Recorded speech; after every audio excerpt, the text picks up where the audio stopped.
जी हाँ प्यारे छात्रों आप सभी जानते हैं कि आपके लिए यहाँ पर 8 ग्रेड अभ्यास पुस्तिका विज्ञान गणित एवं सामाजिक विज्ञान की कक्षा 7 की देखिए वर्ष 2022-23 के लिए यहाँ पर आ चुकी है। देखिए ये आपकी वर्ष 2022-23 यानी कि इसी साल की है। तो यहाँ पर हम इस जो वर्कशीट है, जो 8 ग्रेड अभ्यास पुस्तिका होने वाली है, इसका हम कंप्लीट सॉल्यूशन आपको इस वीडियो में बताने वाले हैं। तो आपको क्या करना है, इस वीडियो को पूरा देखना है, ध्यान से देखना है, तभी आपको संपूर्ण सॉल्यूशन आप इस वीडियो में देख पाओगे।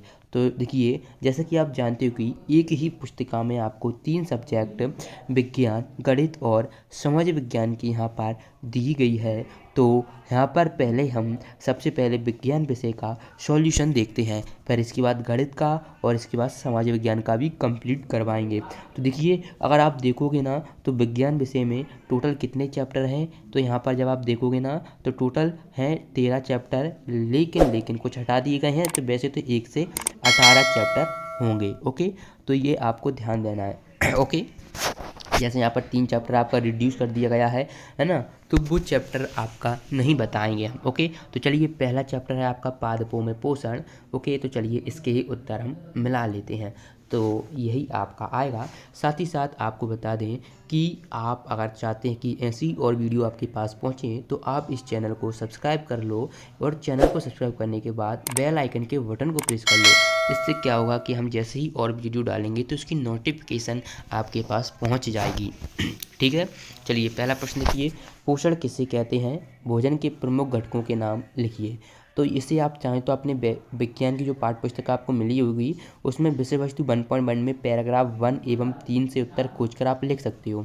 अगर नहीं लिखना चाहते तो आपको यहाँ पर उत्तर मैं बता रहा हूँ, वह आपको नोट कर लेना है। जैसे सजीवों द्वारा भोजन ग्रहण करने एवं इसके उपयोग करने की विधि को पोषण कहते हैं। भोजन के प्रमुख घटक जैसे कार्बोहाइड्रेट है, प्रोटीन है, वसा है, विटामिन है, खनिज लवण, जल तथा आहारी रेशे हैं। तो इस तरीके से आपको पहले प्रश्न का उत्तर लिख लेना है। संपूर्ण सॉल्यूशन आपको बताया जाएगा। पहले आपको इस वीडियो में 1 से 16 तक, 1 से 18 तक के उत्तर बताए जाएंगे। ठीक है बच्चों, फिर इसके बाद आपको फिर देखिए फिर क्या है आपका गणित विषय है, उसका आपको हल बताया जाएगा। तो अगर आप चाहते हैं संपूर्ण सॉल्यूशन देखना तो वीडियो को पूरा देखें। इसके बाद देखिए प्रश्न आपका 2 है कि पौधे के किस भाग को पौधे की खाद्य प्रक्रिया कहा जाता है और क्यों कहा जाता है। छात्रों इसका उत्तर देखने के लिए आपको क्या करना है कि पत्तियों को पौधे की खाद्य प्रक्रिया कहा जाता है, क्योंकि हरी पत्तियों के द्वारा ही पादप के लिए भोजन बनाने की प्रक्रिया संपन्न होती है। अब इसके बाद हम देखते हैं प्रश्न 3 में, जो कि आ नंबर का है, मरुस्थलीय पादपों में पत्तियां सल्क और शूल रूपी हो जाती हैं, क्यों होती हैं। तो उत्तर लिखोगे, यदि आप चाहें तो आप अपनी पाठ्य पुस्तक से पृष्ठ क्रमांक 3 से उत्तर कुछ कर लिख सकते हो, नहीं तो उत्तर देखो, मरुस्थलीय पादपों में पत्तियां सल्क और शूल में रूपांतरित हो जाती हैं ताकि जल की हानि को रोका जा सके। बच्चों आपको बता दूं कि आपका जो वार्षिक पेपर है 100% आपका यहीं से बनने वाला है। और आप इसको अकेले कर लेते हैं, 8 ग्रेड पुस्तिका को कर लोगे ना पूरा, तो यहीं से आप पूरे में से पूरे नंबर ले आओगे। ओके, तो इसलिए ये आपके लिए ज़रूरी भी हो जाता है क्योंकि पूरा क्वेश्चन पेपर आपका यहीं से बनेगा। ओके छात्रों, अगला देखिए इसी का तीसरे का 12 नंबर का है, क्या हरी पत्तियों के अतिरिक्त अन्य वर्ण यानी कि रंग की पत्तियां भी प्रकाश संश्लेषण की क्रिया करती हैं। तो उत्तर लिखोगे कि हरी पत्तियों के अतिरिक्त अन्य वर्ण रंग की पत्तियों में भी क्लोरोफिल होता है, इसलिए इन पत्तियों में भी प्रकाश संश्लेषण की क्रिया होती है। तो इस तरीके से आप इस प्रश्न का उत्तर लिख दोगे। तो ये आपका यहाँ पर कंप्लीट होता है प्रश्न क्रमांक 3 का बा का उत्तर। इसके बाद देखिए प्रश्न 4, प्रश्न क्रमांक 4 आप यहाँ पर देख पा रहे होंगे, जड़ द्वारा अवशोषित जल एवं खनिज पत्ती तक किस प्रकार पहुँचते हैं। तो इसका आप करेक्ट उत्तर लिखोगे, जड़ द्वारा अवशोषित जल एवं खनिज वाहिकाओं द्वारा पत्तियों तक पहुँचाए जाते हैं। ये वाहिकाएं नली के समान होती हैं। जो वाहिकाएं होती हैं वो किसके समान होती हैं, नली के समान होती हैं। अब देखिए लघुत्तरीय प्रश्न आपके सामने देखने को मिलेंगे। तो पहला प्रश्न यानी कि प्रश्न क्रमांक 5 है कि स्वयंपोषी तथा विषमपोषी को वर्गीकृत कीजिए। तो आप यहाँ पर स्वयंपोषी को वर्गीकृत करते हुए लिखोगे कि ऐसे पौधे जो अपना भोजन स्वयं बनाते हैं उन्हें स्वयंपोषी कहते हैं। तो पहले में आपको स्वयंपोषी में क्या लिख देना है कि ऐसे पौधे जो अपना भोजन स्वयं बनाते हैं स्वयंपोषी कहते हैं। विषमपोषी में देखिए ऐसे पौधे जो भोजन के लिए अन्य पौधों पर आश्रित रहते हैं उन्हें विषमपोषी कहते हैं। इस तरीके से आप स्वपोषी और विषमपोषी में डिफरेंस कर पाओगे। इसके बाद देखिए प्रश्न क्रमांक 6। प्रश्न क्रमांक 6 यहाँ से आपसे पूछा गया है कि पादप में सहजीवी संबंध को उदाहरण सहित समझाइए। तो इसका आप किस तरह समझाएंगे कि कुछ पादप एक दूसरे के साथ रहते हैं तथा अपना आवास एवं पोषक तत्व एक दूसरे के साथ बांटते हैं, अर्थात दो अलग अलग प्रजातियां बिना एक दूसरे को हानि पहुंचाए एक साथ साथ रहते हैं। ओके, उदाहरण के लिए आप लिख सकते हो गरम मसाले में पाए जाने वाला लाइवेज, इसमें एक शैवाल तथा दूसरा क्या होता है, दूसरा कवक है। ओके, प्रश्न 7 देखिए कि परजीवी एवं मृतजीवी को उदाहरण सहित समझाइए। ओके, तो यहाँ पर आप चाहें तो अपनी प्रश्न क्रमांक से 4 व 5 से विषय वस्तु 1.3 एवं 1.4 के क्रियाकलाप 1-2 से उत्तर खोज कर लिख सकते हो, नहीं तो करेक्ट आंसर यहाँ पर देखें परजीवी। ओके, तो परजीवी क्या होता है, तो परजीवी बच्चों होता है कि कुछ पौधे दूसरे जीवों से अपना पोषण प्राप्त करते हैं, परजीवी कहलाता है। उदाहरण के लिए अमरवेल एक परजीवी है। मृतजीवी अब यहाँ पर तो ऐसे जीव जो किसी मृत एवं विघटित जैविक पदार्थों से पोषक तत्व प्राप्त करते हैं मृतजीवी कहलाते हैं। इसका उत्तर आपको इस तरीके से कर लेना है। उदाहरण लिखना है तो आप यहाँ से लिखोगे कवक, यीस्ट आदि। ओके, इस तरीके से आपका ये प्रश्न भी कंप्लीट होता है छात्रों। इसके बाद देखिए प्रश्न क्रमांक 8। प्रश्न क्रमांक 8 है, आप यहाँ पर देख पा रहे होंगे कि कीटभक्षी पादप भोजन का भक्षण किस प्रकार करते हैं, सचित्र समझाइए। तो यहाँ पर आप करोगे कि कीटभक्षी पादप दलदली क्षेत्रों में पाए जाते हैं तथा पोषक यानी कि नाइट्रोजन की पूर्ति हेतु घड़े के समान दिखने वाली संरचना जिसमें एक ढक्कन लगा होता है और अंदर चिपचिपा पदार्थ तथा रोम होते हैं, जब कोई कीट इसके अंदर आ जाता है तो ढक्कन बंद कर लेते हैं, जिसके कारण कीट की मृत्यु हो जाती है तथा पौधे उससे पोषक तत्व अवशोषित कर लेता है। तो ये प्रश्न था। अब यहाँ पर सचित्र वर्णन करना है बच्चों, ठीक है। तो चित्र आपको यहाँ पर देखिए, ये स्क्रीन पर दिख रहा होगा, तो वीडियो को पॉज करके या वीडियो को रोक कर आप इस चित्र को देख लीजिए। इसके बाद देखिए प्रश्न 9, प्रकाश संश्लेषण क्रिया का व्यवस्था चित्र बनाइए एवं समीकरण सहित व्याख्या कीजिए। तो यहाँ पर पहले हम प्रकाश संश्लेषण की व्याख्या कर देते हैं। तो पौधे जो कि हरे पौधे होते हैं, कार्बन डाइऑक्साइड यानी कि CO2 और जल यानी कि H2O, सूर्य यानी प्रकाश और क्लोरोफिल की उपस्थिति में अपना भोजन यानी कि कार्बोहाइड्रेट व ऑक्सीजन उत्पन्न करते हैं। इस प्रक्रिया को प्रकाश संश्लेषण कहते हैं। ये आपको अब क्रिया लिख देना है, इसमें CO2 जल क्रिया करता है तो कार्बोहाइड्रेट और ऑक्सीजन बन जाता है। ओके, अब इसका आपको सचित्र वर्णन करना है, तो आपको डायग्राम स्क्रीन पर दिख रहा होगा, तो वीडियो को पॉज करके इस डायग्राम को बना लें। ठीक है छात्रों, इसके बाद हम देखते हैं प्रश्न क्रमांक 10, जो कि आपका पहले अध्याय का लास्ट क्वेश्चन है। मृदा में पोषक तत्वों की पुनः पूर्ति किस प्रकार होती है। तो इसका उत्तर लिखोगे, मृदा में पोषक तत्वों की पुनः पूर्ति खेतों में खाद तथा उर्वरक मिलाने से होती रहती है तथा कुछ जीवाणु जैसे राइजोबियम वायुमंडल की नाइट्रोजन को सरल रूप में बदलकर भूमि में मिलाते हैं। इसके अलावा पोषक तत्वों की पूर्ति फसल चक्रण के द्वारा भी होती है। ओके, इस तरीके से इस प्रश्न का उत्तर आपको लिख देना है। अब हम बढ़ते हैं अगले पार्ट 2 है प्राणियों में पोषण। तो चलिए पार्ट 2 प्राणियों में पोषण के उत्तर भी आपको बताते हैं। तो पहला प्रश्न है, मानव पोषण के चरणों को सही क्रम में लिखिए। तो यहाँ पर आपको पाचन है, अंतर्ग्रहण है, अवशोषण है, निष्कासन है, स्वांगीकरण है। तो इसका सही जो क्रम रहेगा, पहले में आपको अंतर्ग्रहण रखना है, दूसरे में पाचन, तीसरे में अवशोषण, चौथे में स्वांगीकरण और पांचवें में निष्कासन। ओके, तो इस तरीके से आप पार्ट 2 के पहले प्रश्न का उत्तर लिखो लोगे। अगला देखिए प्रश्न 2, पाचन में सहायक ग्रंथियों के नाम लिखिए। तो यहाँ पर पहला आपको लाला यानी कि लाल ग्रंथि, दूसरा यकृत और तीसरा है अग्नाशय। तो ये आपको यहाँ पर दूसरे प्रश्न का उत्तर लिख देना है। इसके बाद हम बढ़ते हैं प्रश्न 3 की ओर। प्रश्न 3 है, आमाशय की कार्यप्रणाली लिखिए। पित्त कहाँ निर्मित होता है, ये भोजन के किस घटक के पाचन में सहायता करता है। तो आप चाहें तो इसका प्रश्न क्रमांक 17 से पैराग्राफ शुद्धांत से खोजकर लिख सकते हो, नहीं तो यहाँ पर उत्तर दिया गया है कि आमाशय का आंतरिक स्तर श्लेष्मल हाइड्रोक्लोरिक अम्ल तथा पाचक रस स्रावित करते हैं। भोजन को अम्लीय बनाता है, जिसके कारण पाचक रस प्रोटीन का सरलता से पाचन करता है। यकृत पित्तरस का स्रावन करता है, पित्तरस वसा का पाचन करता है। तो इस तरीके से तीसरे प्रश्न का उत्तर आपको भी मिल जाएगा। इसके बाद देखिए प्रश्न 4, विभिन्न प्रकार के दांतों के नाम लिखिए। तो दांतों के नाम यहाँ पर आप लिखोगे कृंतक, रदनक, अग्र चवर्णक और चवर्णक। तो इस तरीके से आपको ये 4 यहाँ पर दंतकों के नाम हमने लिखे हैं। तो इस तरीके से आप प्रश्न क्रमांक 4 का उत्तर लिख लोगे। इसके बाद देखिए प्रश्न क्रमांक 5। छात्र प्रश्न 5 देखिए, शरीर की सबसे बड़ी ग्रंथि का नाम बताइए, इसमें कौन सा रस स्रावित होता है तथा ये किस घटक के पाचन में सहायक है। तो इसका उत्तर देखेंगे कि यकृत शरीर की सबसे बड़ी ग्रंथि है, इसमें पित्तरस स्रावित होता है जो वसा का पाचन करता है। तो इस तरीके से आप प्रश्न क्रमांक 5 का उत्तर लिख लोगे। इसके बाद देखिए प्रश्न क्रमांक 6, उस कार्बोहाइड्रेट का नाम लिखिए जिसका पाचन रूमिनेंट यानी कि जुगाली करने वाले जानवर द्वारा किया जाता है परंतु मानव द्वारा नहीं, इसका कारण बताइए। तो यहाँ पर उत्तर लिखोगे, रूमिनेंट यानी कि जुगाली करने वाला जानवर सेलुलोज एक प्रकार का कार्बोहाइड्रेट का पाचन किया जाता है। ऐसा इसलिए क्योंकि उनमें रूमेन में सेलुलोज का पाचन करने वाले जीवाणु पाए जाते हैं, किंतु मानवों में ऐसे जीवाणु नहीं पाए जाते, जिसके कारण मानव इसका पाचन नहीं कर सकते। तो इस तरीके से बच्चों आप प्रश्न क्रमांक 6 का उत्तर लिख लोगे। अब हम बढ़ते हैं प्रश्न क्रमांक 7 की ओर। दीर्घ रोम क्या है और यह कहाँ पाए जाते हैं, इनके कार्य लिखिए। तो क्षुद्रांत की आंतरिक भित्ति पर अंगुली के समान उभरी हुई संरचना होती है जिन्हें दीर्घ रोम अथवा रसांकुर कहते हैं।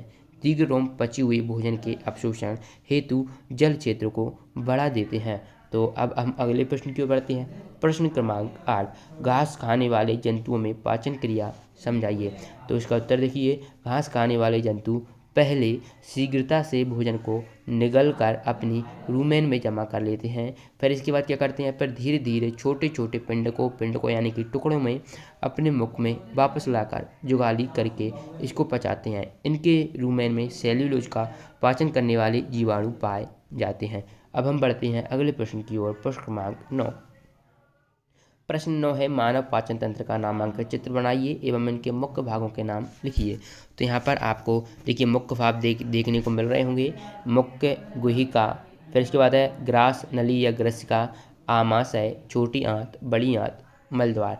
यहाँ पर आप स्क्रीन पर चित्र देख पा रहे होंगे। इस तरीके से आप चित्र को यहाँ पर अच्छी तरीके से वीडियो को पॉज करके देख लीजिए और इस जो ब्रैक बॉक्स दिख रहा है उसमें आप बना लीजिए। ओके, इसके बाद देखिए प्रश्न क्रमांक 10, अमीबा में भोजन एवं पाचन का सचित्र समझाइए। तो पहले आपके सामने चित्र दिख रहा होगा, तो बच्चों चित्र को आप वीडियो को पॉज करके लिख लीजिए, फिर हम सचित्र अब हमें वर्णन भी करना है। तो देखिए, तो इस तरीके से आपको वर्णन करना है कि अमीबा कुछ सूक्ष्म जीवों का आहार करता है। ओके, जब इसे भोजन का आवास होता है तो ये खाद्य कण के चारों ओर पादाप विकसित करके उसे निगल लेता है। खाद्य पदार्थ उसकी खाद्यानि में फंस जाते हैं। खाद्यानि में ही पाचक रस स्रावित होते हैं। ये खाद्य पदार्थ प्रक्रिया करके उन्हें सरल पदार्थों में बदल देते हैं। पचा हुआ खाद्य धीरे धीरे अवशोषित हो जाता है और अवशोषित पदार्थ अमीबा की वृद्धि, रखरखाव एवं गुणन के लिए उपयोग किए जाते हैं। बिना पचा अपशिष्ट खाद्यानि द्वारा बाहर निकाल दिया जाता है। तो इस तरीके से आप इस प्रश्न का उत्तर कर लोगे। ठीक है, इस तरीके से आप इस प्रश्न का उत्तर कंप्लीट कर लोगे। अब हम बढ़ते हैं जो आपका पार्ट 4 है, ऊष्मा, यानी कि वैसे आपका पार्ट 3 आना चाहिए था, लेकिन जो कि पार्ट 3 आपका हटा दिया गया है सिलेबस से। तो अब हम बढ़ते हैं पार्ट 4 की ओर, ऊष्मा। तो चलिए इनके उत्तर भी आपको बता देते हैं। तो यहाँ पर आप देखेंगे सूर्य द्वारा पृथ्वी तक ऊष्मा किस प्रकार द्वारा पहुँचती है।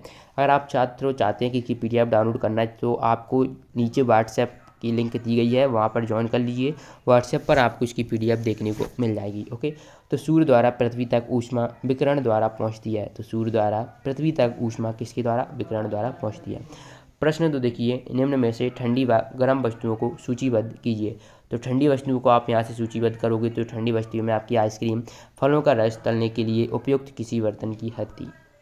ओके, गर्म वस्तुओं में आप करोगे चाय के प्याले में रखी चम्मच। ओके, इसके बाद देखिए प्रश्न 3, डॉक्टरी थर्मामीटर का परिसर लिखिए, सेल्सियस स्केल और फ़ारेनहाइट स्केल।